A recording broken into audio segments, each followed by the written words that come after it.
রূপগঞ্জে যুবতীকে আটকে রেখে 7 দিন ব্যাপী গণধর্ষণ, গ্রেপ্তার 3। Shitalakshya TV report. নারায়ণগঞ্জে রূপগঞ্জে বিয়ের প্রলোভনে যুবতীকে 7 দিন ব্যাপী ভাড়া বাড়িতে আটকে রেখে গণধর্ষণের ঘটনা ঘটেছে। গত শনিবার রাতে উপজেলার তারা পৌরসভার বরপা শান্তিনগর এলাকা থেকে ওই যুবতীকে উদ্ধার করে পুলিশ। রবিবার সকালে 7 জনকে আসামি করে রূপগঞ্জ থানায় একটি ধর্ষণ মামলা দায়ের করা হয়। এই ঘটনায় প্রধান আসামি আলমগীর, রুনা ও পাপি নামে 3 জনকে গ্রেপ্তার করেছে পুলিশ।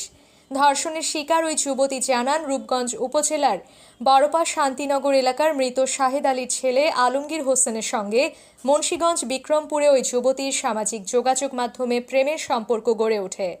গত 15 আগস্ট ওই যুবতী বিয়ের প্রলোভনে মুন্সিগঞ্জ থেকে রূপগঞ্জে আলমগীরের কাছে চলে আসে। আলমগীর ওই যুবতীকে নিয়ে বরপা শান্তিনগর এলাকায় একটি রুম ভাড়া নেন। সেখানে আলমগীর হোসেন ও তার বন্ধু শাওন, শুভ, মোস্তফা জীবনকে নিয়ে মাদক সেবন করে।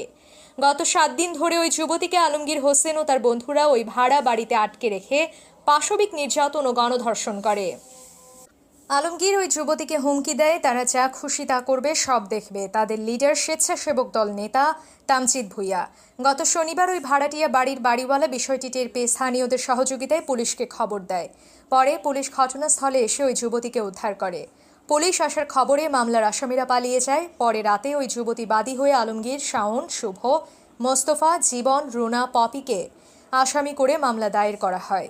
এ ব্যাপারে স্বেচ্ছাসেবক দল নেতা তামজিদ ভুঁইয়া বলেন, আমি সামনে কাউন্সিলর নির্বাচন করব, এ কারণে আমার প্রতিপক্ষ আমার বিরুদ্ধে ষড়যন্ত্র করছে। এ ব্যাপারে জেলা গ সার্কেলের সহকারী পুলিশ সুপার এএসপি মেহেদি ইসলাম বলেন, এ ঘটনায় ধর্ষণ মামলা হয়েছে। এই ঘটনায় 3 জনকে গ্রেপ্তার করা হয়েছে। গ্রেপ্তারকৃতদের নারায়ণগঞ্জ আদালতে পাঠানো হয়েছে।